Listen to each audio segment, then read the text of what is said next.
ನಮಸ್ತೆ ಕರ್ನಾಟಕ.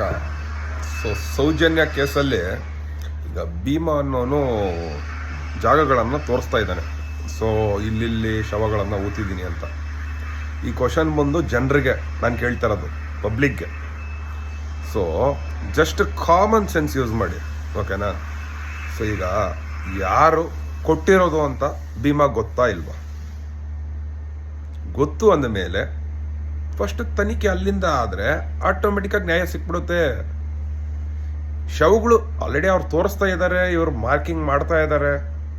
ಬಟ್ ಯಾರು ಕೊಟ್ಟಿರೋದು ಅಲ್ಲಿಂದ ಹುಡುಕ್ಬೇಕು. ಈಗ ಶವಗಳನ್ನು ಕೊಟ್ಟಿದ್ದಾರೆ, ಈತ ಬಂದು ಜಸ್ಟ್ ಊತಿರೋನು. ಆ ರೀತಿನಲ್ಲಿ ತನಿಖೆ ನಡೆಸಿದ್ರೆ ಇಮ್ಮಿಡಿಯೇಟ್ ಆಗಿ ರಿಸಲ್ಟ್ ಸಿಗುತ್ತೆ. ಜೈ ಹಿಂದ್, ಜೈ ಕರ್ನಾಟಕ.